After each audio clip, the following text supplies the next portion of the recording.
Hello all and welcome to the ZOOMinar, and today's speaker is Dr. Robert Tycko from NIH, who doesn't need introduction to this audience, who has pioneered the structural studies of amyloid, many different fields, including solid-state NMR spectroscopy.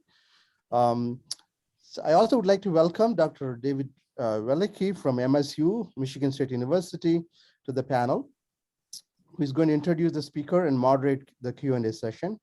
Today we have only Rob Tycko as the speaker, so we have plenty of time for Q&A session as well. So please join us to the panel towards the end. So David, please go ahead and get started. Yeah, thanks, Rams. It's really my pleasure to introduce Rob Tycko from NIH. Rob is currently both the chief of the solid-state nuclear magnetic resonance and biomolecular physics section at NIH, and then he also now has a second role as the acting chief of the Laboratory of Chemical Physics. Rob has made many important contributions to a wide-ranging set of systems over his career. These systems have been in chemistry, physics, biology, and medicine.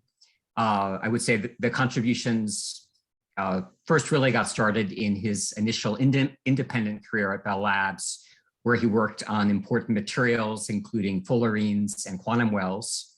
And he's continued these contributions in his current position at NIH, where he's worked on amyloids, viral capsid proteins, and protein folding, among other topics. Another really important thread of Rob's entire career has been his development of significant technology and instrumentation, both conceptually and practically.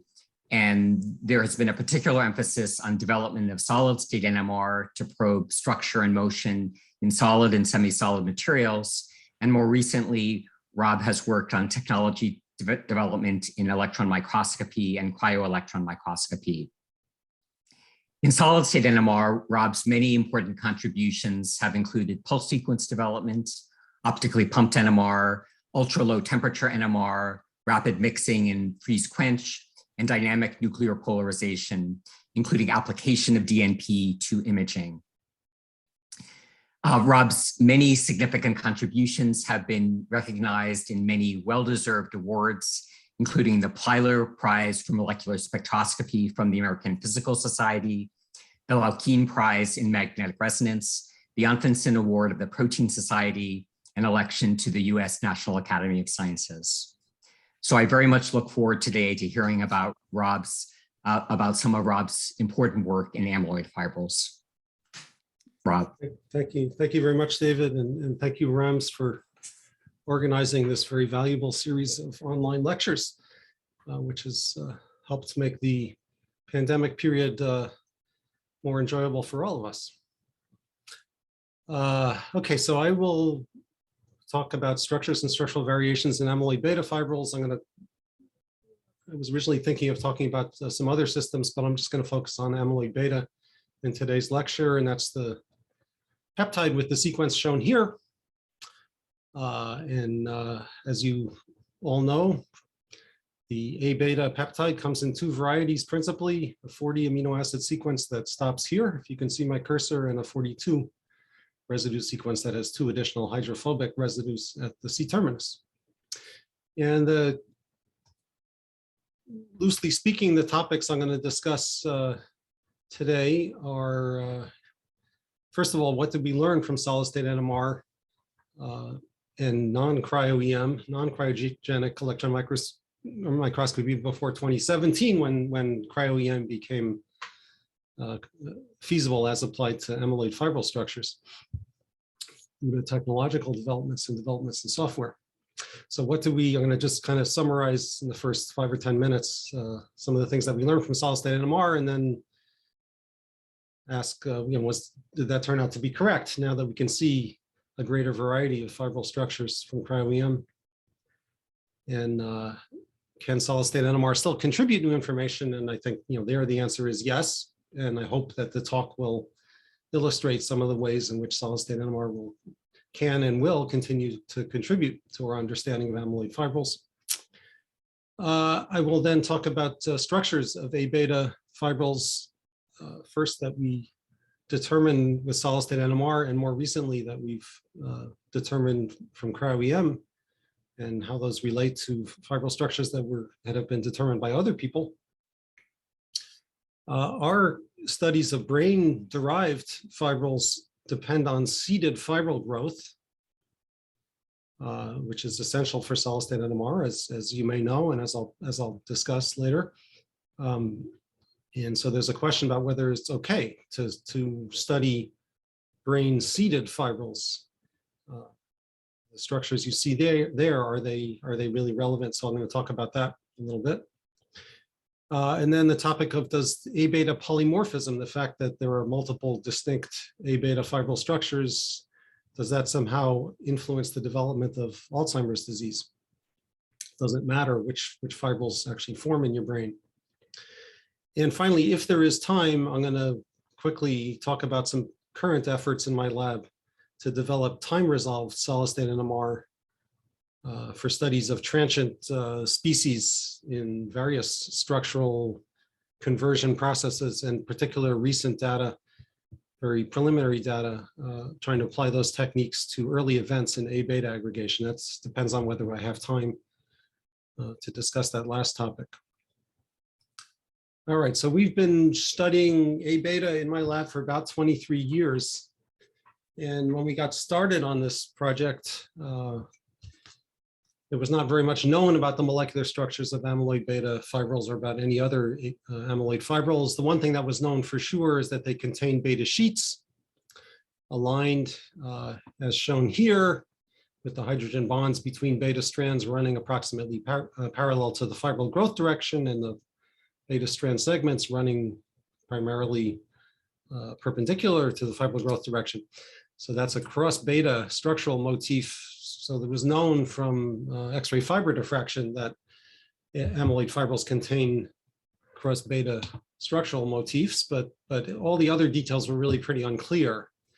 So it was really unclear at the very beginning whether amyloid fibrils contained well-defined molecular structures at all, or were they some kind of random packing of beta sheets into a filamentous type structure. I mean, if you're a structural biologist, you maybe assume that there's a well-defined molecular structure, but there was really no conclusive evidence that that was true at the very beginning. And then are the beta sheets parallel, anti-parallel, or some mixture, perhaps a random alternation between parallel and anti-parallel alignments? You know, that was also kind of unclear at the beginning. Assuming that there is a structure, then which specific segments of the peptide sequence, or in other cases, protein sequences, contribute to the cross beta motifs? So what are the beta strand forming segments? What are the other segments doing? Which segments are structurally ordered? Which segments are disordered? None of that was really known. And then a basic question is, when you look at negatively stained transmission electron microscope images, this is one image that I've shown countless times in the past 20 or so years, obtained by Ani Petkova, where you can clearly see three different fibril morphologies in a single field coexisting. So there are these different polymorphs, as they're called, that can be formed by the same peptide under the same conditions sometimes. And are they really different from one another at the molecular structural level? Or are they just different ways of bundling together the same molecular structure? So those were some of the questions that were unresolved, which we were able to answer. So first question is, do amyloid fibrils contain well-defined molecular structures at all? Well, when we started doing two-dimensional solid-state NMR measurements on synthetic A-beta fibrils that were synthesized with isotopically labeled residues, carbon-13 and nitrogen-15 labeled residues at specific sites, and you form fibrils, and then you can perform various types of two-dimensional or three-dimensional solid-state NMR measurements, and you get data like this. And this is from Ani Petkova's paper in 2002. And we see in these spectra relatively sharp cross peaks, at least what we considered relatively sharp in those days, sharper than we expected. For many of the sites, so these cross peaks are just represent carbon-13 NMR frequencies of isotopically labeled carbon sites that in this case directly bonded to one another. And you can identify in two-dimensional spectroscopy or three-dimensional spectroscopy, for those of you who are not NMR experts, you can separate these signals from one another, and then you can assign them to specific residue types or to specific residues by observing the connectivity patterns among the cross-peak signals. Okay, so when you see relatively sharp cross-peaks, that means you have very well-defined NMR frequencies, that mean you have a well-defined structure, well-defined molecular conformation and structural environment. So we saw that, so that kind of tells you that there is a well-defined molecular structure. On the other hand, we didn't see sharp cross-peaks for all sites. So in particular, when sites were labeled in these experiments near the N-terminal end of the peptide, for example, residues 2, alanine 2, aspartate 7, tyrosine 10, in that case, we see much broader cross-peak patterns, broader signal distributions indicating we have a range of NMR frequencies, indicating there's a range of conformations or structural environments. So there's a mixture of structurally ordered segments and disordered segments that we could identify from these measurements. The other question, are they beta sheets, parallel, anti-parallel, or anti-parallel, or some mixture? And here I show the original data. We've used various techniques to address this, and other labs have developed other techniques for addressing this. And you can also do this by electron paramagnetic resonance, originally experiments by Ralph Langen and his colleagues. But in these particular measurements are kind of an unusual type of solid state NMR called multiple quantum NMR. We're observing signals from carbon-13 labels that occur as groups that are coupled to one another by magnetic dipole-dipole couplings. And in these data, Oleg and Sutkin, who did these measurements, and here's Oleg.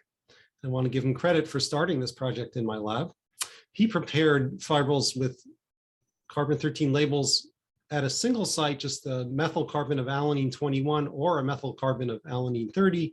And then he was able to observe multiple quantum signals up to four quantum signals, indicating that you probably have at least 4 labeled alanines in a row within the fibrils. So that's strong support for a parallel or in-register parallel alignment between molecules in the amyloid fibrils. So that was, now the first evidence I want to point out for in-register parallel beta sheets in amyloid fibrils of any type was obtained by Benzinger et al. This is a paper involving Steve Meredith at the University of Chicago, David Lin, and Bob Botto, who was at Argonne National Labs. And they did the first measurements using techniques that were somewhat related to this, again, measuring magnetic dipole-dipole couplings intermolecular between neighboring molecules, and concluded that the beta sheets in cross-beta motifs in fibrils formed by residues 10 to 35 of A beta were parallel in-register beta sheets. And so that actually, their paper got us interested in this problem and got us started first to check whether they had gotten it right. And Oleg confirmed that they did using different methods, such as the one shown here. And then we've extended it to other fibrils, but I want to give credit to those people for doing the very first measurements to demonstrate parallel beta sheets in amyloid fibrils. But the beta sheets are not always parallel. So if you look at short segments from the A beta peptide, for example, so these are residues 16 to 22, fibrils formed by short segments can have anti-parallel beta sheets, and that's indicated by the data here. These are so-called read-or data measuring nitrogen 15 to carbon 13 couplings between molecules, and there's a relatively short, a strong coupling or a relatively short distance indicated by these data, intermolecular distance between leucine 17 and alanine 21 of a neighboring molecule. So that means that there's an anti-parallel beta sheet that lines up residue 17 with residue 21 of the neighbors. And then you can also see anti-parallel beta sheets in A beta assemblies, full-length A beta assemblies that are not mature fibrils.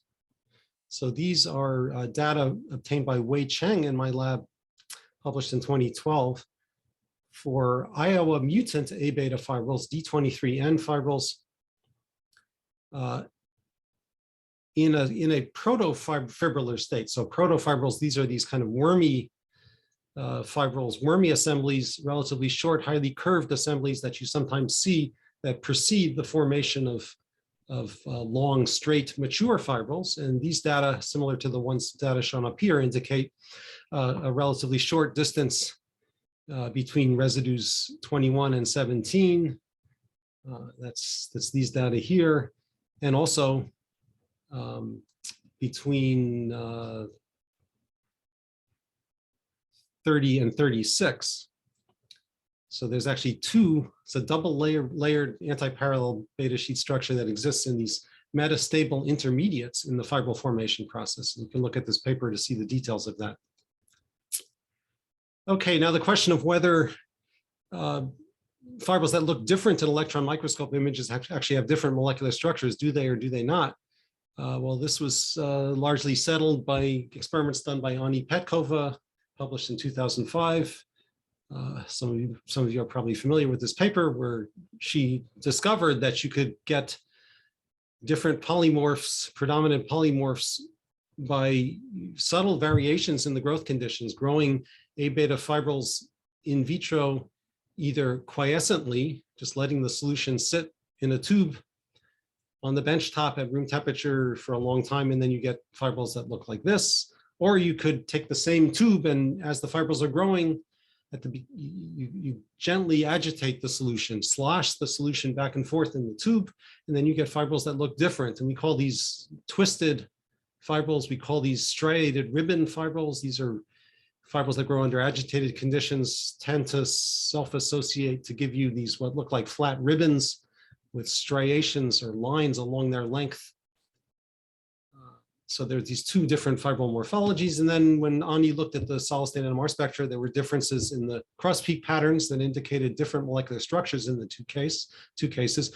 Moreover, once she grew an initial batch of fibrils, either under quiescent or agitated conditions, she could take that initial batch, the parent fibrils, sonicate them to create seeds, short fibril fragments, and then add those seeds to a fresh peptide solution, and then allow fibrils to grow from those seeds, now entirely under quiescent conditions in both cases.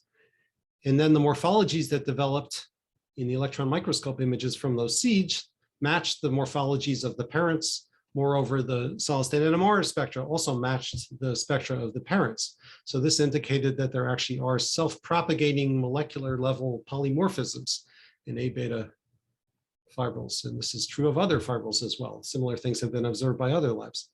And I'll talk more about that later. So what are actually the structural differences at the molecular level? So at the very beginning, we were collaborating with electron microscopist Richard Liepman at the NIH. We had never done electron microscopy before. And Richard suggested that we do mass per length measurements using scanning transmission electron microscopy. He had a STEM instrument in his lab. And he suggested that that would be an interesting measurement that would tell us the number of cross beta subunits that exist within the two types of fibrils. Within the fibrils, initially, we didn't know that there were two types actually. And the idea there is that if you have a cross beta motif, then you have A-beta molecules with molecular weight 4.3 kilodaltons separated from one another by 4.8 angstroms along the fibril growth axis. That's just the hydrogen bonding distance between neighboring beta strands. And so if you have a single cross beta structure, the mass per length will be 4.3 kilodaltons divided by the repeat distance, which is 4.8 angstroms or 0.48 nanometers. So that's 9 kilodaltons per nanometer. When Richard did the measurements together with Oleg at the beginning, the first time he did it, he got measurements that look like this. You do the measurement many times, you do it on many different fibrils, you generate a histogram. And the basic unit seemed to be a mass per length of 18 kilodaltons per nanometer, indicating two cross beta subunits. When they repeated the measurement on a fresh batch of fibrils, they got a different result. They got a histogram that looked like this. Mass per length of 27 kilodaltons per nanometer, indicating 3 subunits. So this was surprising. How come sometimes you get one value, sometimes you get another value? At the very beginning, we didn't understand that. But then when Ani did these experiments to show that you could get different morphologies under different conditions, we were able to show that the the 27 kilodalton per nanometer mass per length refers to fibrils that look like this, that have this twisted morphology, whereas the 18 kilodalton per nanometer refers to a single fibril within one of these striated ribbon structures. So that was one of the differences that we identified from electron microscopy early on, unexpected. Then we did a lot of other solid-state NMR measurements and eventually developed what I would call low-resolution structural models for the A-beta fibrils of the two types. Fibrils with a mass per length of 18 kilodaltons per nanometer, indicating two subunits. We proposed this structural model shown here in the protein data bank. You can find it there. It's a structure, you know, viewed in cross-section, has approximate twofold symmetry about the fibril growth axis. And for the 27 kilodalton per nanometer structure, Anant Paravastu worked on that and developed a structural model shown here with threefold symmetry about the fibril growth axis. Okay, so that's a summary of things that we did early on.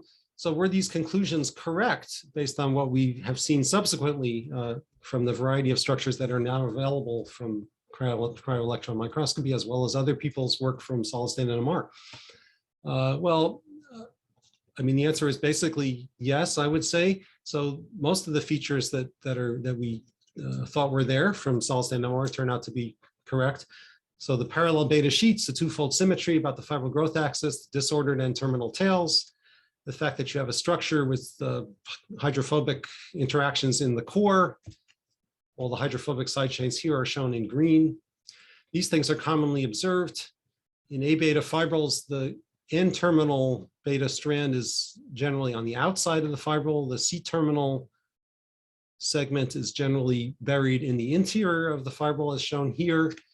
In more recent structures, the C-terminal segment is not a fully extended beta strand, but often forms a bend, so you get an overall an S-shaped rather than a U-shaped structure. I'll talk about that more later. But otherwise, this is essentially correct.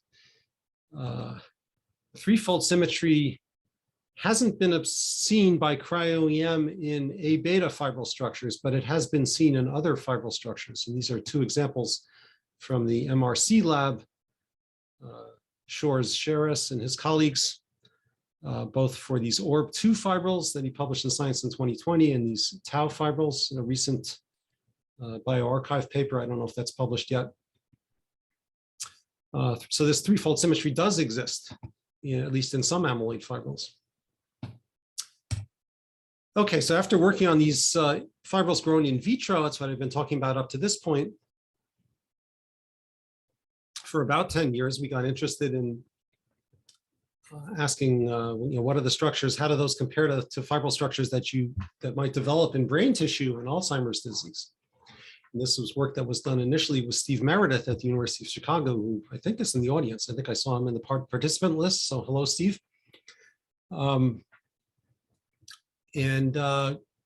Eventually in 2013, we published the initial structure for brain-derived fibrils, and in the way that, so we would like to look at fibrils that develop in brain tissue, but we're doing solid-state NMR, and solid-state NMR requires isotopically labeled fibrils, and typically about 1 milligram, at least, or close to a milligram of fibrils isotopically enriched so that you can actually get your data in a reasonable amount of time. So for that purpose, Junxia Liu, postdoc in my lab, who now has her own lab at Shanghai Tech, working with Steve, developed a gentle extraction procedure, which is intended to not rigorously purify the fibrils from the brain tissue, but rather to just reduce the overall volume so that we go from 1 gram of brain tissue approximately to about 5 or 10 milligrams of material that still contains most of the fibrils that were in the original brain tissue, but gets rid of as much of the extraneous material as possible. This is an electron microscope image of what we end up getting from our extraction protocol summarized here, and you can see the details in our papers. What we end up getting is is not a rigorously purified amyloid fibrils. It's a material that has still mostly other stuff from the brain tissue, but still has the fibrils in it. And then we take that and sonicate that and then add that to a fresh peptide solution, either synthetic A-beta or recombinant A-beta, depending on what labeling patterns we want. And then we check by electron microscopy soon thereafter, within a few hours. And then if the seeding, so we're seeding the recombinant or synthetic peptide with fibril fragments from the brain tissue is the idea. So then if the seeding is successful, then we see lots of long fibrils after a few hours. And so Junsha developed this protocol and applied it to brain tissue from a particular patient from whom we had a lot of cortical tissue, or Steve Meredith had a lot of cortical tissue in his freezer. And we call that patient 1. So as I said, the seeded growth is something we have to do for solid-state NMR to amplify and isotopically label the structures. The seeded growth also produces relatively clean fibrils, which can facilitate cryo-EM, and I'll talk about that more in a second, or in a few minutes.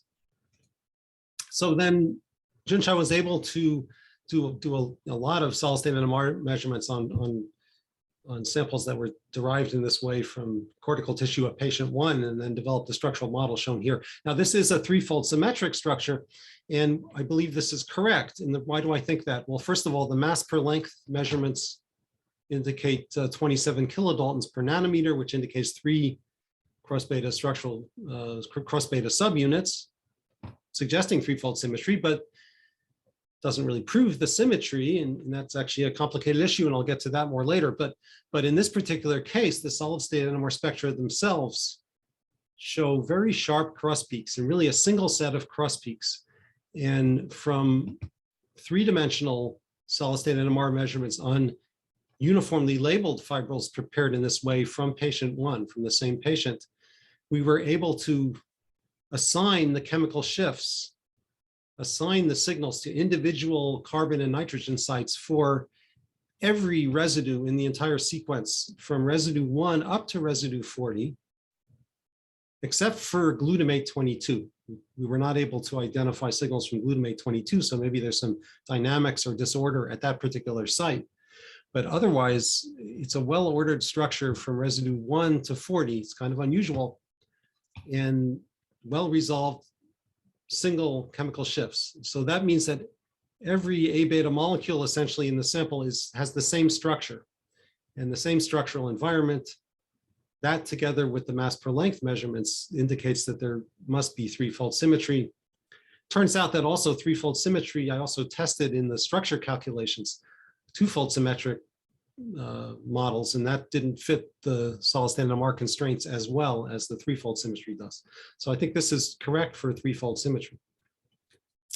Is that the only structure that develops in brain tissue? Well, you already know the answer is no, but at that time to investigate that, we collaborated with John Collins at the University College London, who's best known probably for his work on prion diseases, mad cow diseases, where he's made many contributions there, and he's interested in prion propagation and prion strains, which is analogous to different polymorphs of A-beta fibrils in the brain potentially. So he became interested in this, and he provided us with tissue samples from many patients. I think we had 18, I don't remember the numbers. Does it say here someplace? So a large set of tissue samples in 3 different categories. So there were some patients that were classified as typical long duration Alzheimer's disease. Some patients who were diagnosed as having posterior cortical atrophy, which is a variant of Alzheimer's disease that affects the back of the brain and leads to symptoms that include visual processing that aren't found in typical AD patients. So that might be a different strain of the disease. And then also rapidly progressing patients that also have different symptoms and also die more quickly after the initial diagnosis of the disease. So these are categories that John Collins felt might exhibit structural differences if there was some connection between structure and disease development. And then Wei Cheng using the same protocols that were developed previously from our 2013 Cell paper, applied those protocols to all these samples and did it both for A-beta 40 and A-beta 42, doing the extraction, applying our extraction procedure to get the amyloid enriched extract, using that extract to seed the growth of A-beta fibrils, either the 40 residue or the 42 residue fibrils, and then obtaining solid state NMR spectra, I'm getting ahead of myself, such as the spectra shown here. So these are just some of the examples of, it was a lot of work, took a long time to actually get all these data, at least a year of spectrometer time, probably more. But these are typical examples of the spectra of samples that were prepared from tissue from a typical Alzheimer's disease case, a posterior cortical atrophy case, or a rapidly progressing Alzheimer's disease case, just one example from each, for the 40 residue peptide. And in this case, we used a peptide that was isotopically labeled just at the residues shown here. So we could get well-resolved cross peaks just in two-dimensional spectra, and then we could compare these cross peak patterns with one another.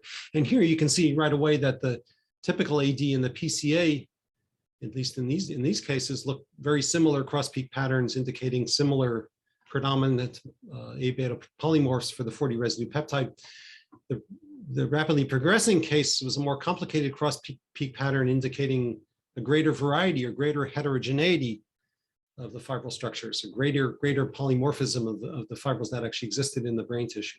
And that was kind of true, statistically significant if you compare the actual deviation, root mean squared deviation of cross-peak intensities in the two-dimensional spectra, color-coded in the way shown here to generate a heat map where blue indicates that the spectra are similar to one another, red indicates that they're more different from one another. You get a lot of blue patterns when you compare the typical AD cases to one another or compare those to the PCA cases. You see more red when you compare those to the rapidly progressing cases. And that's true both for two-dimensional carbon-carbon spectra and two-dimensional nitrogen-carbon spectra. And these differences are statistically significant.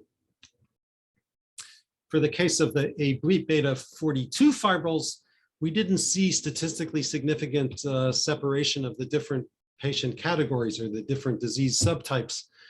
But we did find that there were two predominant sets of cross peaks indicating two predominant polymorphs that we could identify by our seeded fibril growth in the A-beta 42 peptide spectra. So that's shown here. So for example, these are two signals that come from isoleucine 31, which was labeled in all of these samples. And there's two well-separated cross peaks. Alanine 30, again, there's two well-separated cross peaks, glycine 25. So there seem to be two predominant structures. This is just one example, but we saw those same chemical shift patterns in many of the A-beta 42 spectra. So we seem to see one predominant A-beta 40 polymorph for the typical AD in the posterior cortical atrophy cases, and two predominant A-beta 42 polymorphs. Now, okay, so what are those structurally? What are the details of those structures? So for that, we've turned to cryo-electron microscopy, and this is work of Eugenie Gauche, working together with Kent Thurber, and David Welke in his introduction pointed out that we've made some methodological contributions to cryo-electron microscopy. And that's really the work of Kent Thurber, who made some, basically added some additional features to the RELION software that's widely used for fibril structure determination. In particular, he incorporated the ability to correlate orientations of fibril segments that come from the same fibril when you do your particle picking in the image analysis process. You pick a fibril segment, and then that gets split up into a bunch of what are called particles or segments. And when we started this work, the RELION software did not correlate the orientations of rotations along about the fibril growth axis for segments for particles that came from the same fibril. And so that means you're not really using all the information that you could. So Kent figured out how to include that. And that's actually now included in the standard RELION, more recent releases of RELION. And that seemed to help us anyway. And then he also did some other things related to that. But if you're interested, you can contact him about that. It's also described in this paper in detail. So, okay, so then we applied cryo-EM to basically fibrils that had this cross-peak pattern that we think are the predominant fibrils in the Alzheimer's disease, A-beta 40 fibrils in the Alzheimer's disease brain tissue. And this is what came out of it, and it's kind of a surprising structure. So here's the density that Eugenie derived working with Kent for this predominant A-beta 40 fibril polymorph, and then a molecular model that fits into that density.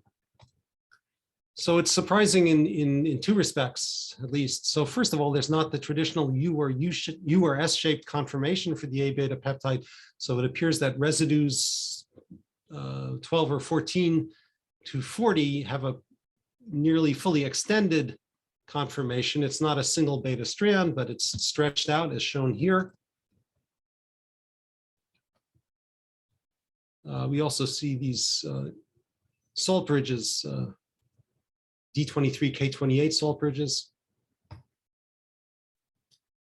within a single layer of molecules. And those are on the outside of the core rather than being on the inside of the core. So that's somewhat different than other structures that have been determined.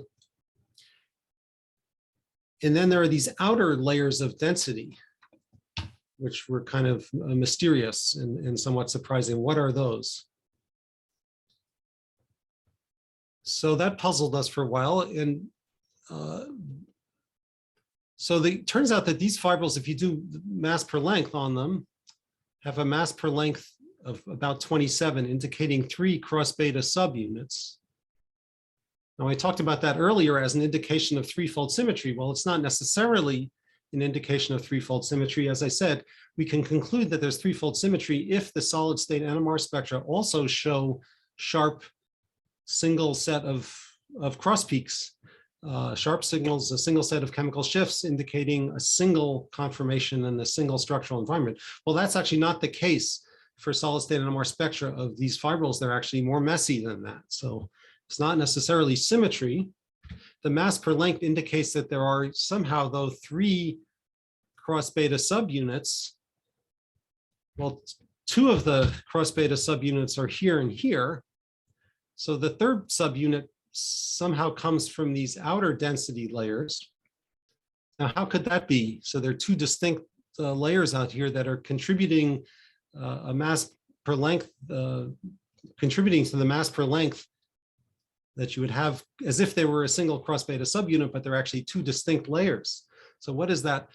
Well, one possibility is that they're only partially occupied. So they could be parallel beta sheets that are only 50% occupied on the top, 50% occupied on the bottom.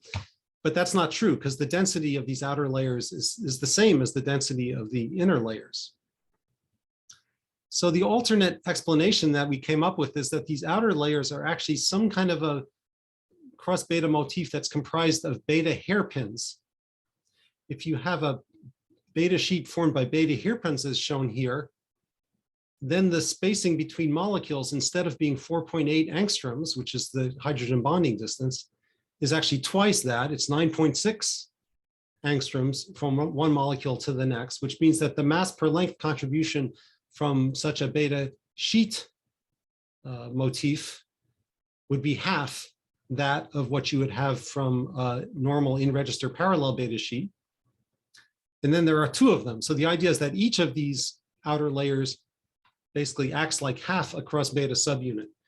Now, the support for that kind of beta hairpin, well, we can't, from the cryo-EM density, we can't prove that these hairpins exist. And I believe that these outer layers are actually somewhat disordered in terms of their alignment with one another and their alignment with the central layers, and perhaps the type of beta hairpins that you have may vary.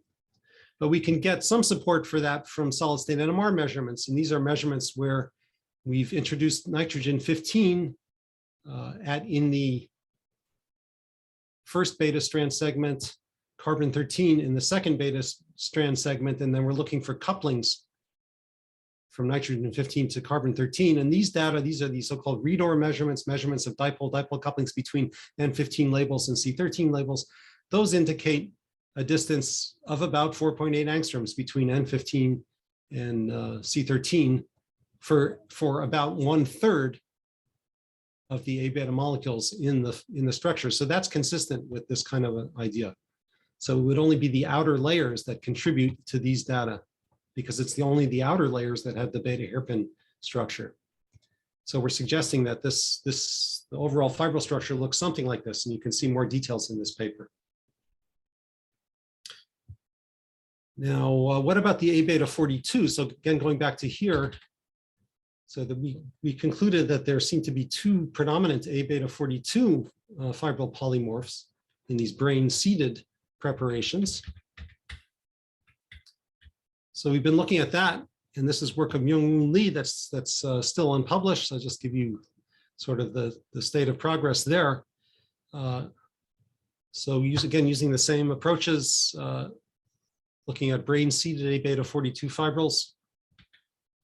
She's been able, for at least one of the polymorphs, she's been able to derive a relatively high resolution density from cryo-EM images. And in fact, the resolution, I think, has improved since I prepared this slide about a month or so ago. But the resolution here is sufficient that you can actually fit the chain into the density. And it's, again, somewhat different than structures that have been reported previously. So it's now predominantly U-shaped conformation rather than an S-shaped conformation. It doesn't actually fold back on itself. The S-shaped conformation in A-beta 42 fibril structures was first identified from solid-state NMR in work on in vitro fibrils by Yoshitaka Ishii's group. Similar conformation was observed in subsequent cryo-EM measurements by Enrique Heise and Schroeder and their colleagues. Also solid-state NMR measurements on A-beta 42 fibrils prepared in vitro by Bob Griffin's lab, the lab of Beat Meyer and Roland Week working together, and then more recent cryo-EM measurements from Goder and colleagues at MRC. I'll show what those look like in a second. So in those cases, there's an S-shaped conformation. We're seeing something that's closer to a U-shaped conformation. And then we see salt bridges between the two subunits in this twofold symmetric structure, and in particular, apparently between the lysine 28 side chain and the terminal carboxylate group of alanine 42. That was seen in one of the structures recently reported by the MRC lab, their type 2 structure, which is shown here. So this is their type 2 structure derived from Alzheimer's disease brain, where again, they see similar salt bridges, but otherwise the molecular conformation is quite different. Okay, so now talking about their work, the recent paper in Science from the MRC lab. So they did measurements on fibrils that were extracted directly from Alzheimer's disease brain and identified two different polymorphs, type 1 and type 2, which are both different from what we're seeing so far. So I just want to say, something about the conditions. So in their cryo-EM images, they're looking at fibrils that remain in the supernatant after taking brain homogenate, treating it with a detergent sarcosyl, and then pelleting, various steps of pelleting. And then they look at what's left in the supernatant, which is fine. So I don't want to sound like I'm criticizing their work. It's beautiful work, and all of the work out of their lab is really quite spectacular. So I want to make that clear. I have great respect for what they're doing. But it's different. It's a different way of preparing the fibrils, and there's the possibility exists that maybe there are some fibrils that in their brain tissue that actually look like this, and those fibrils are not surviving their fibril extraction procedure. Our A-beta 40 fibrils, this structure shown here is also different from a brain-derived A-beta 40 fibrils that were described in 2019 in this paper from Marcus Fandrick's lab, Colmer et al., where they isolated A-beta 40 fibrils from Alzheimer's disease, from meninges of AD brain tissue, and developed a cryo-EM density that in some respects is similar to ours, but is clearly not the same if you actually superimpose the two on one another. It's not the same structure. In this case, in this case, there's no detergent treatment, but they've isolated fibrils directly from the meningeal tissue by homogenization, a number of washing steps. In the end, they are able to do cryo-EM on fibrils that remain in the supernatant after a brief centrifugation. So again, I don't mean to criticize the work. I just want to point out that it's important to look at these experimental details as a possibility that you might miss something. Now, so we do brain seeding rather than trying to extract fibrils from the brain tissue and then look at them directly by cryo-EM in our work. And as I said earlier, we have to do that really for solid state NMR because we need to amplify the structures and isotopically label them. The first attempt to do that was published in this paper from our lab, and again, collaborating with Steve Meredith in 2009. In this paper here, if you look at that, Steve Meredith's lab, his postdoc Isam Kawash did the fibril extraction, and there was an attempt to rigorously purify the fibrils from the brain tissue using protocols that existed at that time. And then what we ended up with in that case in the fibril extract was material that looks like this in negatively stained electron microscope images. And you can see that many of the fibrils are self-associated, clumped together, and also associated with residual material that wasn't, from the brain tissue that wasn't removed. So it would be difficult, I thought, to do cryo-EM on fibrils that look like this in a negatively stained TEM image, but apparently other labs have succeeded, but I think there's still an issue potentially that some of the fibril structures may be masked by other material or by their self-association. So we do brain seeding, and is that okay? So why would brain seeding be okay? Why do I think that's a legitimate approach? So here's the argument, is that many experiments in our lab and in other labs show that A-beta fibril structures can be propagated faithfully by seeded growth, at least in vitro. We originally showed that in 2005 for A-beta fibrils, but it's been shown in other cases. Importantly, in our hands, and I'll show you examples, in our hands, the solid state NMR spectra of brain-seeded fibrils from different sources, either different patients, or as I'll show you in a second, transgenic mice, the spectra themselves can be very different when we use, even though we're using identical amyloid extraction and seeding protocols. So we are somehow at least sensitive to differences in the tissue itself, structural differences in the fibrils that are present there, presumably. Maybe it's some other difference, but we're seeing something. There's an effect of the source of tissue on the results. So we're not seeing fibrils that develop independent of the brain tissue. When we do control experiments with amyloid-free brain tissue, we don't get efficient seeding at all. And so we don't try to do measurements on those. The spectra of the brain-seeded fibrils are different from the spectra of purely synthetic fibrils. When we do independent preparations using tissue from the same Alzheimer's disease patient, we get the same solid state NMR spectra, so it's reproducible with tissue from the same patient. And this is just to drive home the point that the data actually do look different. So this is actually from our 2013 paper, 2 different patients. Patient 1, which is the one from whom we were able to derive a full, relatively high resolution molecular structure for the brain-derived fibrils. And then patient 2, which was another patient that we examined that gave a different set of solid state NMR spectra, and that actually turns out to be the predominant pattern. So patient 1 was an unusual case, it turns out. And this is experiments not yet published in collaboration with Rodrigo Morales and Claudio Soto from the University of Texas in Houston, where we did experiments where we gave them synthetic A-beta fibrils with the 2 different morphologies that either the striated ribbon or the twisted morphology, and then they used those fibrils, injected those fibrils into transgenic mouse brain to induce amyloid formation.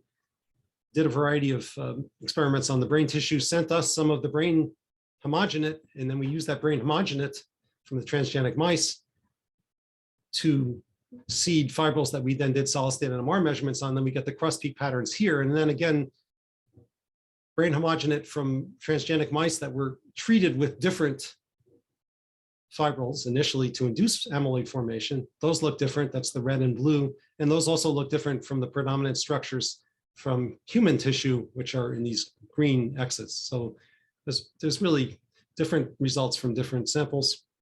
But I think the experimental details are important. I mean, doing seeded growth, do you necessarily get a structure that's relevant? Not necessarily. So when some of the details that I think are important is that we always check by electron microscopy that abundant fibrils are present after a few hours of quiescent incubation. If we don't see abundant fibrils, then we conclude that it was not successful. If we do more than one generation of seeded fibril growth to generate sample fibrils that have a different isotopic labeling pattern, for example, then we check by solid state NMR that the structures actually propagate faithfully from one generation to the next. Make sure that we have the same solid state NMR signals in the first generation and the second generation, et cetera. And then we try to avoid multiple rounds of amplification. And I want to talk about that for a second. So these are simulations from the paper shown here. Wei Cheng's paper in JACS published in 2011. And it's an interesting paper. I encourage you to look at that, but I'll show you some data in a second. But these are just some simple simulations where you assume, let's suppose you have 3 different polymorphs that are present in an initial sample with different relative abundances, different relative populations. And in particular, structure number 1 is a very small fraction of the initial material. But then you assume that their growth rates are different in a ratio of 10 to 7 to 3, where structure 1 is the more rapidly growing fibrils under your condition.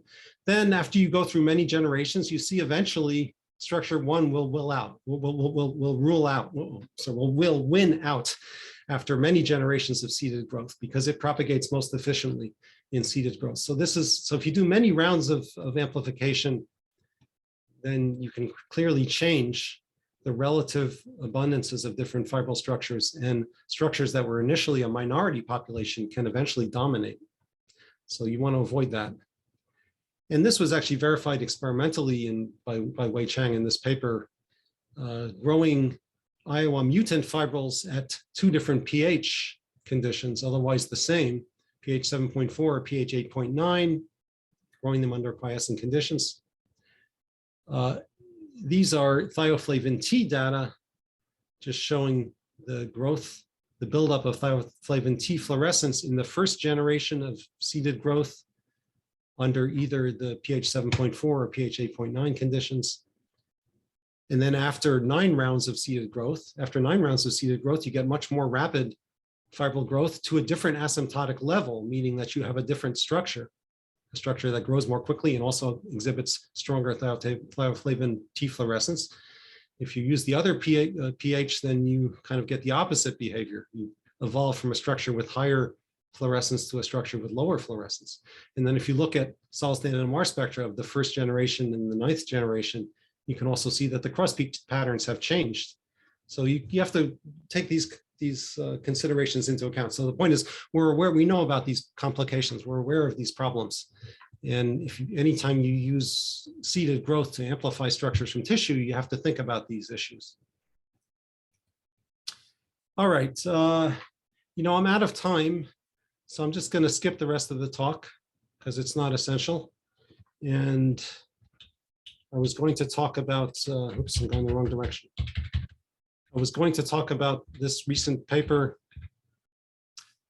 published in 2021, comparing fibrils that were derived from brain tissue of non-demented elderly individuals who had high amyloid loads. So these are so-called pathological aging cases, comparing those with the spectra that we had obtained earlier of fibrils obtained from Alzheimer's disease patients.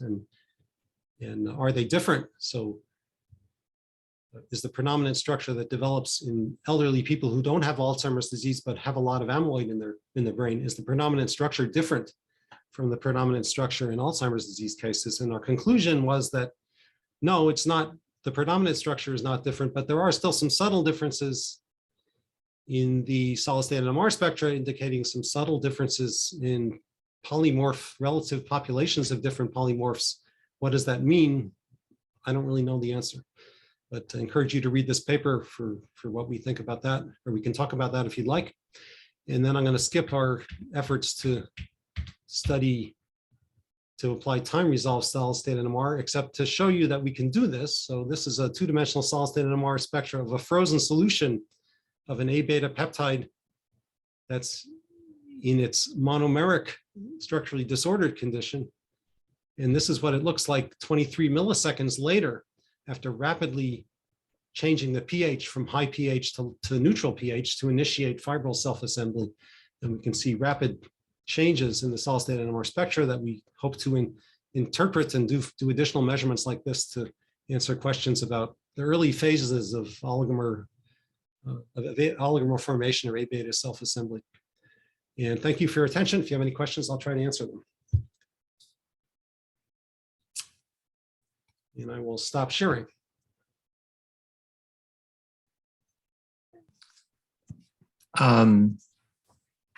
Okay, so I have two participants have raised their hands. Actually, more people have. I guess I'll just go through the list.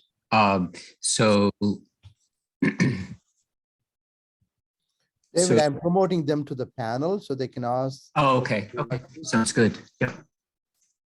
Did anybody join so far? I don't know.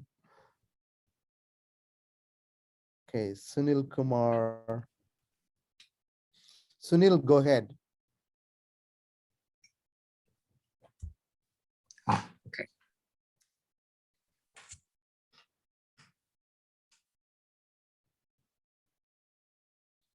Sunil, you go ahead first and then James. Okay, can you see me? Now, can you hear me as well? Yes. Okay, okay. Very nice talk, Professor Tycko. So I have a question.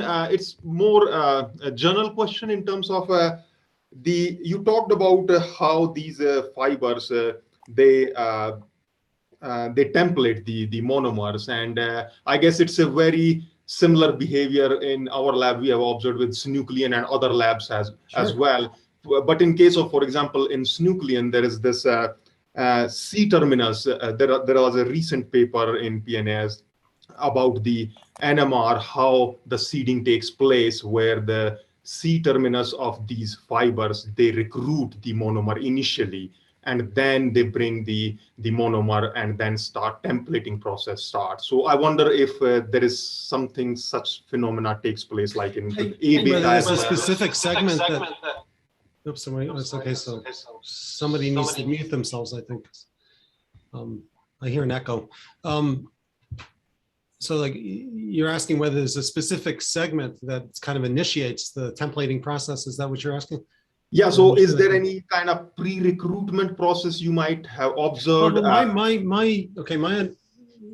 in the literature, there are papers that talk about there being some kind of critical segment that's particular segments that's critical for amyloid formation, and there's a history of that. But I wouldn't say that there's a clear evidence that one particular segment is the culprit or is the main one.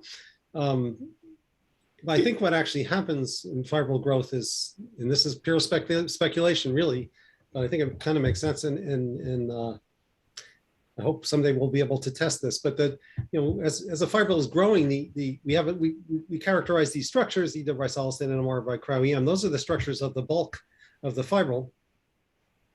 But at the ends, there must be some kind of distortions, structural distortions at the ends, because the molecules at the very end don't have hydrogen bonding neighbors on both sides, for example. They don't have all their intermolecular interactions. So the ends of the fibrils are somewhat disordered. Exactly how much, I don't know. How far into the fibril does that disorder persist? I don't really know. Okay. And then I think what happens is that a monomer comes along and then sticks to that end. And it doesn't have to stick in the right conformation right away. And there is a lot of disorder at the end. And then there's some subsequent annealing that goes on at the end, where there's some conformational rearrangements until eventually some of the peptides near the end adopt the bulk structure. And then bulk structure grows by 1 unit, and then more peptides can stick to the end in a at least somewhat disordered state. So I think there's always some cluster of disordered molecules at the ends. That's what I'm thinking. Okay. And then there's some internal rearrangements. There's some internal rearrangements, and you can actually support that from, you know, just looking at fibril growth kinetics. You can estimate, you know, what's the rate at which monomers will collide with the end of a fibril, and that rate is much greater than the actual growth rate. So there's a rate limiting step for fibril growth, I think, is structural reconversions, structural, you know, changes, annealing processes that happen at the ends of the fibrils. Is it possible to deconvolute that? Like, for example, I know in case of like synuclein and A beta, the aggregation rate is much faster. So I wonder if under this matched and similar concentration, so I wonder if, for example, A beta 40, whose aggregation rate is much slower, it can be deconvoluted, that interaction like between monomer and fibers, like to see if there is because I know that there's a limitation with when there is a templation with the A beta 42, it's much faster in comparison to, I guess, in my opinion. Oh, I mean, you say much, but I don't know. I mean, there's the rate is, there's a lot of statements like that in the literature too, but you know, exactly how much, maybe a factor of 10. I mean, at a given, the same concentration, maybe there's a factor of 10. I don't know if that's been, you know. Okay.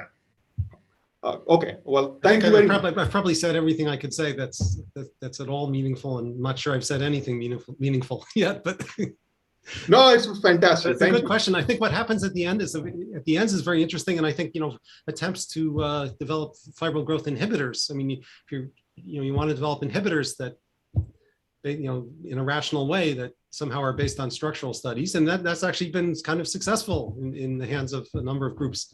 But really the structure, I expect the structure at the end is going to be different. Now, in principle, we can actually, using some techniques that are related to this time resolved experiments that I really didn't have time to talk about. Maybe I shouldn't have even brought that up, but we may be able to address that at least partially by you know, just starting with small fibril fragments that are unlabeled, and then mixing them with peptide that's isotopically labeled. So then all of our, you know, monomeric peptide, then all of our NMR signals will come from the new peptide that we're adding predominantly. Yes. And then maybe we can, if we then stop the process early enough, we can actually try to analyze those. I've I've run the numbers on that, and still I'm not sure we have the sensitivity quite to do that yet, but that's the similar way it was done in this paper. Like they didn't isotopically label the fibers, but the monomer, so they could then see how the signals are changing. You know, you are absolutely right.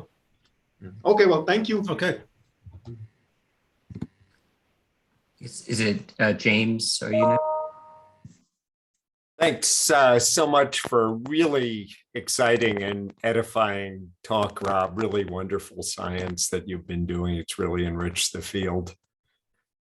So I was curious, I've been fascinated by your PNAS structure, the 2021 one with those fibrils sort of being flanked by the hairpins.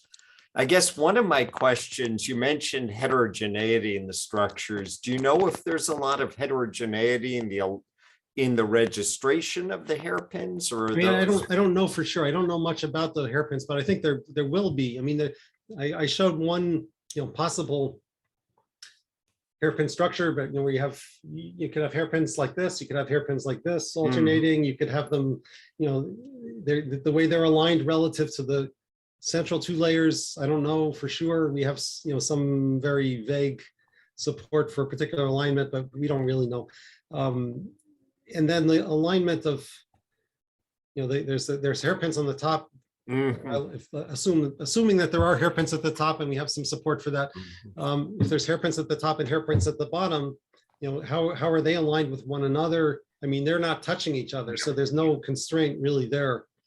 So I think that's one thing that makes it impossible to really see them in cryo-EM, because you're going to have, you know, this alignment is because there's two other layers between them, so they can align any way they want really, and so that's going to make it impossible to actually see them in clearly in cryo-EM. We always just see a superposition. I think what we're seeing in the cryo-EM is there's two beta strands forming a hairpin, and what we're seeing in the density is always a superposition of those two. And we can't separate them because of this disorder problem. I guess what I meant primarily was the pairing of the residues within the hairpin. So is that pretty well constrained by NMR, or is that not very well? I mean, the experiments that we designed, because we didn't know what that alignment would be, we put multiple labels to try to see if there was any alignment, any evidence at all. So we didn't really pin it down. And those hairpin, I think the signals from the hairpins are kind of broad in the NMR spectra. So it's hard to really, so I think it's kind of disordered, and there may be also, the registry may also be disordered. It's been hard to really make much progress there. I'm not sure we can go beyond what we've done already. Do you think this is related to the secondary nucleation mechanisms that This have question been is asked a reported? lot, and I think so these additional layers of density have been seen by other people in other structures, and they're I would say often not taken 100% seriously, not taken as seriously as we took it, but they're maybe because their density is not as high. In our case, they seem to have the full density, and they're there from the very beginning. I've done mass per length measurements on, as a function of time, or taking fibrils and then diluting them just into buffer. And then, so if there was secondary nucleation, maybe they would fall off after some time. They're there always. It's a permanent part of the structure. So I think I wouldn't call it a incipient secondary nucleation or something like that. I think this is actually part of the structure, an integral part of the structure, to probably cover up hydrophobic patches that would otherwise be exposed or something like that. Thanks so much. But things like that may be secondary nucleation in other cases. Claudio. Hello. Yes, hi. Hi, Rob. Wonderful talk. I really enjoyed it, and congratulations for all the work okay. that. So nobody has Can to you say hear? that. Nobody has to say No, that no, no. anymore. No, I wanted It's to not say a requirement. that. I mean, I come. I'm no, free I to come say what I from, and want. you do too. I mean, I come from basically more of like a physics background where people don't do that, right? well, we do. I'm at Oh, least you do. Okay. I'm old enough to to do All what right. I want. So All now, right. yes, I really enjoyed it, and over the years, you have done a lot of wonderful things. I have a question. I have many, but I will only ask one, which is: have you ever looked at mixed fibrils, like mixing A beta 40 and 42? And We haven't. the I know you question have. is, I know you have. Right. yeah, but did you do it and didn't see anything, or didn't you not try that?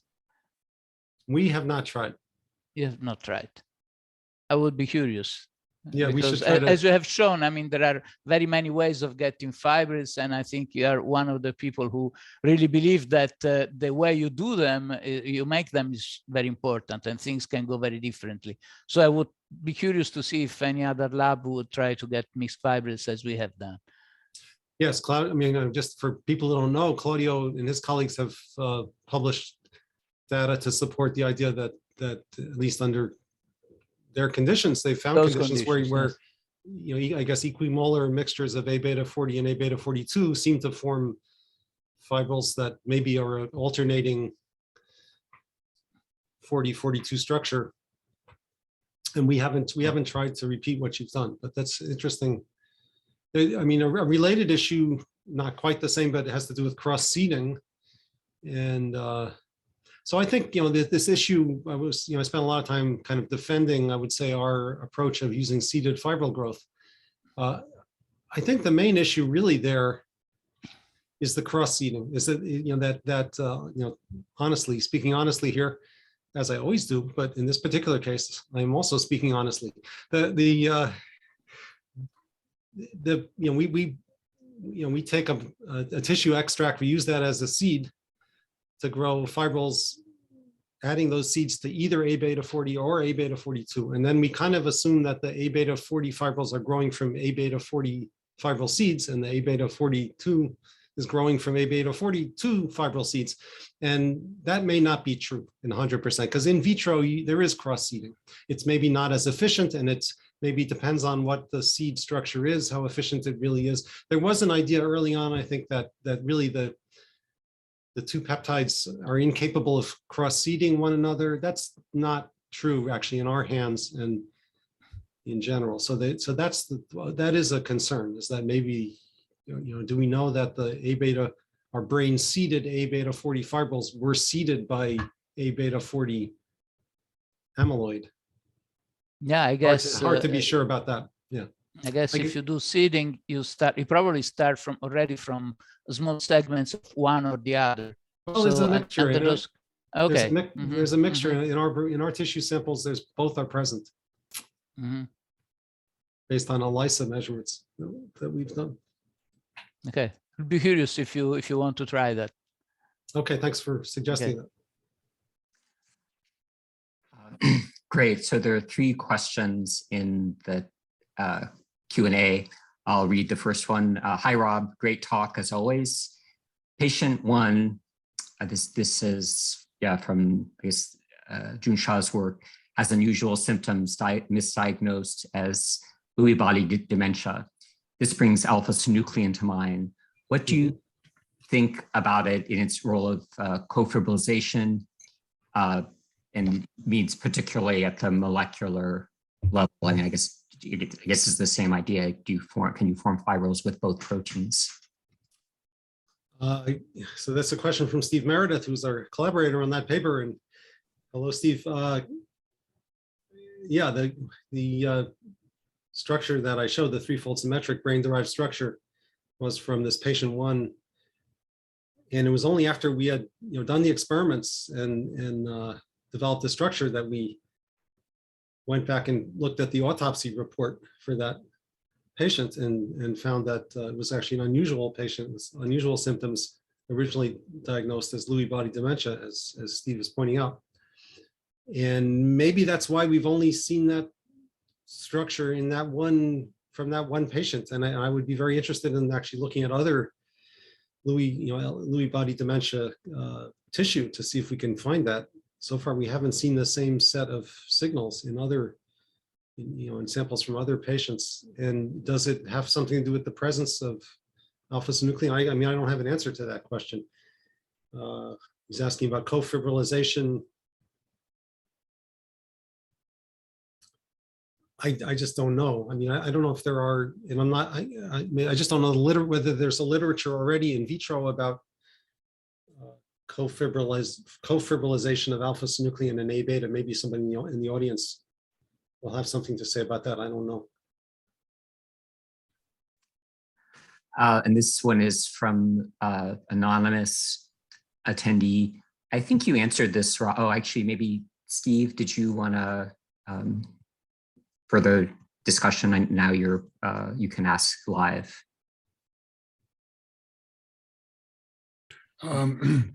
Yeah, I think you've answered my question. I was just wondering about whether anybody has done any experiments in which they've intentionally mixed alpha-synuclein and A-beta. Maybe somebody in the audience has. So you can speak up. I don't know. I mean, was it Ron Wetzel did some work on looking? He had some. Do I remember correctly? He had a paper about testing various cross-seeding between various types of amyloid. Yeah, I think guys like amylin or IAPP does cross-seed A-beta maybe. And so we have done IAPP A-beta cross-seeding, but somebody has done for A-beta synuclein as well. So we did some, but not on the fibril, but looking at the cross-interaction using solution MR for A-beta synuclein, that's also done by somebody else as well. So people have done this. By the way, if you like, I can strike that remark about the great talk. Please, or write another one. Just put another one and say you changed your mind.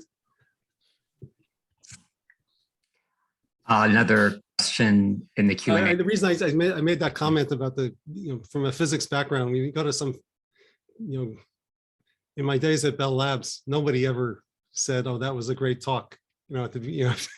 Especially if it was a talk given by one of their own colleagues. Yeah. The goal was to attack, to be on the attack at all times, and they were happiest if they would actually, if they could prevent somebody from getting past his first 2 or 3 slides. That made them the happiest. It's a perpetual candidacy exam. From Anonymous. So I think you answered this, but the question is, if you make fibrils using aggregates from the same patient, will the same structure come out, or do you get different? Typically, they're, and actually, if you look at these root mean square deviation plots, where we actually, in some cases, have spectra of fibrils that were seeded with tissue from different brain regions, different cortical regions of the same patient, those all tend to look similar. The RMSDs are relatively low. And in our 2013 paper, we showed that very clearly. So it is consistent that way, that you get a certain spectrum from a certain patient. This is from Moreno Lely. Again, says, very wonderful talk. About the latest structure you have shown from Gauche, I think. This is the cryo-EM solid state NMR. A beta peptide is forming either the elongated beta sheet or the beta hairpin. And then do you see evidences of two sets of signals then in the NMR spectra? Then what? Yeah, so we do, I mean, there are two kinds of signals. There are signals that are relatively sharp that we were able to assign, and that's in the paper. And it also, in the paper, it also shows that there are also other signals that are broader and weaker and not able to assign them. So I think the broader, weaker signals are coming from the outer layers, and the stronger, sharper signals that we were able to assign are coming from the inner layers. And then the reador, in that case, we were doing the reador in such a way that we were seeing all the signals. I mean, we were just looking at, it was just labeled at backbone amide nitrogen 15 and backbone carbonyl C13, so you can't really resolve things very well. So we were, I mean, the reador data gave us some evidence for short carbon nitrogen distances that you would only get if you actually had hairpins.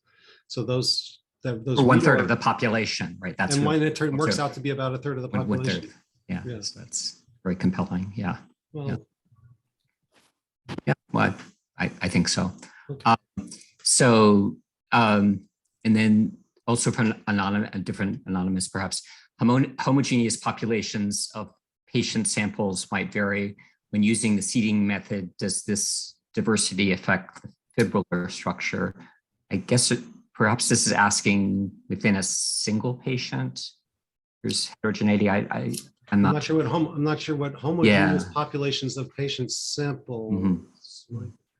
Does this when using the seed? I mean, we see like maybe so within a particular patient category, there's always some variation still. And if you look at our papers, you can see in the most recent paper, I mean, both in the 2017 Nature paper with John Collins, where we looked at these this typical AD, posterior cortical atrophy, and rapidly progressing AD. All of the spectra are there. So you can, in the supporting information, and they're also online in the Mendeley data. So you can, if you want to actually look at the raw data, it's all there. You can get it. And then that's also true of our more recent paper, where we're looking at the non-demented, so-called pathological aging cases, from which we got the tissue from the Rush University Alzheimer's Disease Center. David Bennett, the director of that. Thank you to David for that. All the spectra are there, and within within that cohorts, within that category of these pathological aging cases, there's a lot of variation. I showed one or two examples of that, where in some cases there seems to be really a relatively sharp NMR signals, as if there's a single main structure there. And then from other cases, there's more distribution. It's a messier spectrum. So there's variation within all of them. And then, but still there were statistically significant differences when even taking into account those variations. We did the statistics a number of different ways. It's all in the paper, tried to do it rigorously. I think that, again, the fact that you, at least using the same sample preparation method from the same patient, you always get very similar spectra, which means at least, well, that's consistency. Right? That's all one can do. So I'll ask a question. The kind of through your work and other groups' works, well, it's still developing, but there really is, as you said, is now a much more complete picture of amyloid structure for A beta, and I think for other amyloids. Does this inform at all how or why the neurons die in Alzheimer's disease and other neurological diseases?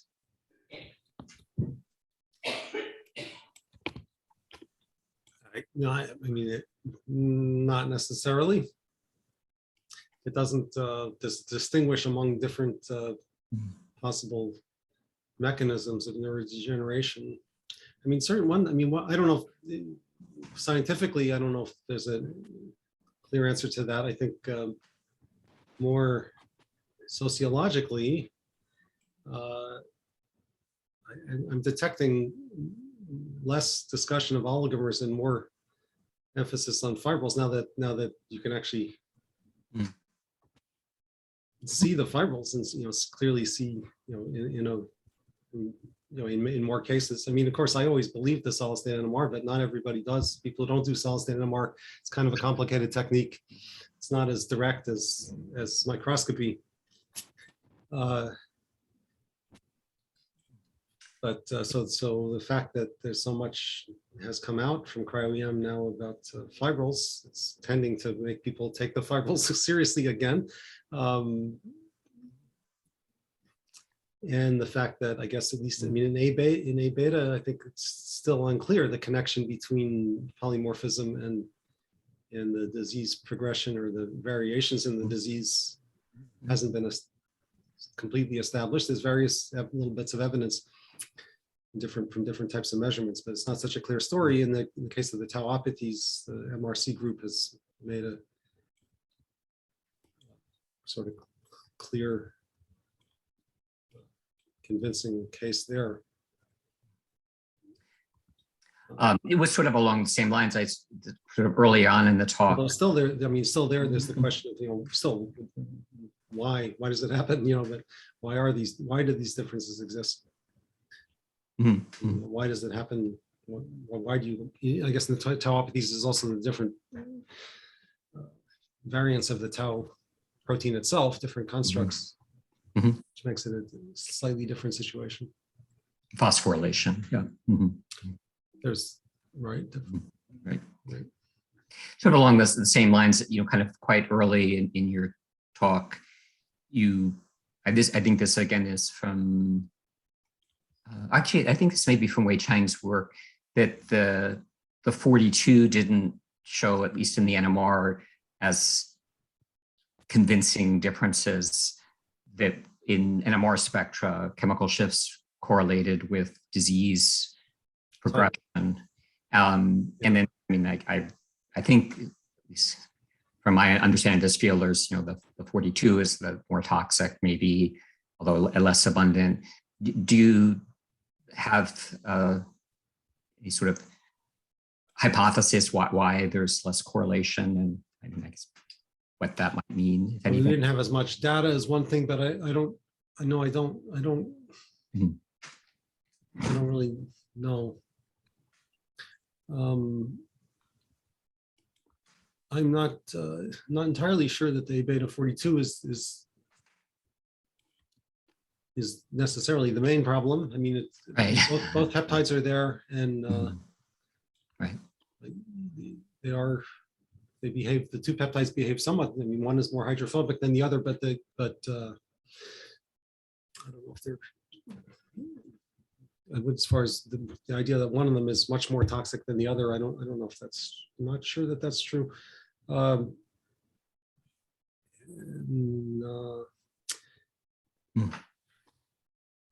Yeah. I don't know. Yeah. I think Bina has a question that's going to ask live.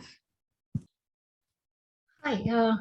I have a slightly different question. So now that we see there are different kinds of structures from the patient samples, but then the early experiments and the experiments that are done in vitro never gave the same structures that are now observed in the patient sample. So what does it tell? I mean, are we missing specific condition in the cellular milieu that is missing in our experiment, or? That's an interesting point. Yeah. So why are they different? Well, first of all, they're not necessarily very different. So I mean, there are. So I would say in the recent work from Goder and colleagues from the MRC lab, their type, if I get it correct, I think their type 1 structure, A-beta 42 structure, is different from the in vitro structures that were determined by solid-state NMR, but not very different. It's actually quite similar in most respects.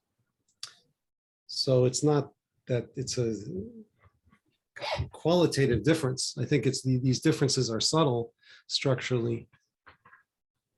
And the predominant A-beta 40 structure that we see by cryo-EM in our brain-seeded samples is also not actually very different from what we thought was the threefold symmetric structure in 2008 in the non-Paravastu's PNAS paper from 2008.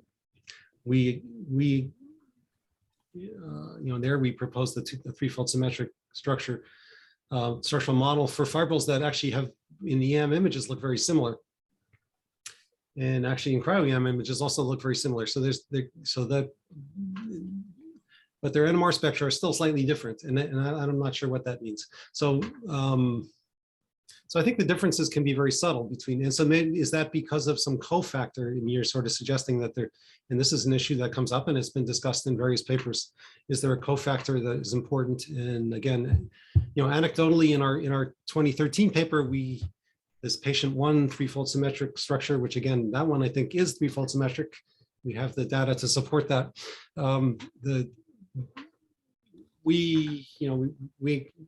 Junsha Liu, my postdoc at that time, who did that work, grew fibrils from the brain tissue, and then eventually we used up all the brain tissue to make samples that were labeled in different ways, and then we needed to make additional samples with different labeling patterns, and so we had to then do another generation of seeding. So we prepared the initial first generation by seeding with the brain tissue, and then we used those first generation fibrils to create a second generation, and that was fine. And the second generation in solid state NMR looked the same as the first generation, and in electron microscopy, negative stained TEM looked the same. We could never go from the second generation to the third, so we wanted to make still more samples. That never worked, and Junsha tried several times and it failed. And she said, it's not working. I think maybe there's just something in the brain tissue. And I said, nah, that's not right. I tried it myself. I also failed. So, it doesn't really, we couldn't go. So in that case, maybe there was a cofactor that came from the original brain tissue. And then as you go from one generation to the next, it gets diluted out and then the structure changes. So that's a possibility. And cofactors have been discussed in various cryo-EM structures. So it could be that certain structures, the details depend on having some other molecule bound, other chemical bound at a specific spot to produce that specific structural variation. And then once you remove it, you get something else instead. That's possible. Could I ask one more question? Okay, please. So when you initiate different kinds of structures, what drives the nucleus to get into one structured form versus the other? Because eventually, because these are such large assemblies, is there a thermodynamic angle to it? Well, these are great questions. Yeah, that's a very good question, and the answer is don't really know. I mean, so we found. So you're right about nucleation. I think the eventual fibril structure in unseeded growth, when you grow the fibrils for the first time, so they're not growing by just adding on to an existing seed, but the de novo fibril formation is a nucleated primary nucleation process. And I think what happens is you get some kind of an oligomer, and then the molecules within that oligomer are flopping around, and then they lock into some relatively low energy structure that is kind of like a cross beta structure, so it can propagate and grow, and then that determines everything from there on. And apparently there's just different nuclei, different structures that are capable of growing into fibrils that can form within these oligomers, and different conditions favor one over the other. And that, we found that under quiescent conditions versus agitated conditions, you tend to get different, you do reproducibly get different looking fibrils. And that, why would it's otherwise? This is the surprising thing initially, was that everything is the same except for whether the solution is sloshing back and forth or not. And so the sloshing back and forth, well, it creates more surface area. So maybe there's some nucleation process that happens on a surface, either air-water interface or the surface between the solution and the walls of the tube. Sloshing around also tends to break up fibrils. And then the fibrils that break up more easily are the ones that then will dominate, because they kind of seed themselves. And that, I think, is the main thing that's happening in those experiments, is that because then we can show that the fibrils that we grow under quiescent conditions are actually not as easy to break up as the fibrils that we grow under the gently agitated conditions. That's again shown in one of our papers. So the physical properties or mechanical properties of the fibrils can affect which ones end up becoming the predominant ones, at least in vitro. So what else could I say about that? Then thermodynamics, I mean, the final fibrils, the different polymorphs, again, in one of our papers, we studied the thermodynamic difference between the different fibril polymorphs, and they are different. So it turns out that the striated ribbon type fibrils that are grown under agitation are slightly more, slightly favored thermodynamically, but only slightly. Which means that if you take a mixture of the two fibrils and wait a long time, eventually the one fibril will, the less stable structures will convert to the more stable structures. And I think they do that just by dissolving. They're always in equilibrium with soluble peptide monomeric or small oligomers in solution. So there's fibrils coming on and off, there's on and off rates at the ends of fibrils, and then eventually, but it's a very slow process, taking months, even if the fibrils are very short. And then for longer fibrils, it takes essentially forever. So that's all I know that's kind of relevant to to your questions, but there's still a lot of unanswered questions about the details of the nucleation and how different nucleation processes lead to different polymorphs. The details are still unknown. Maybe that's a good thing for simulations. It's hard to do experimentally. Thank you.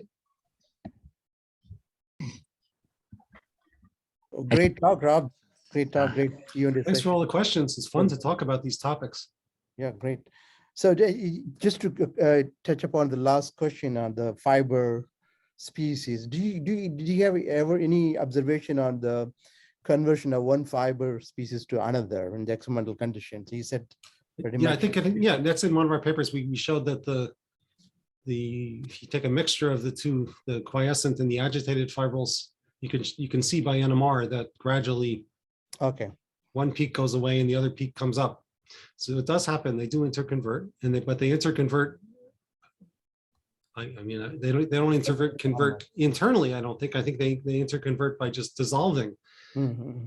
And the less ones gradually dissolve and the other ones gradually grow. It's kind of like Ostwald ripening or something, except it's not really Ostwald ripening, but it's that kind of a thing.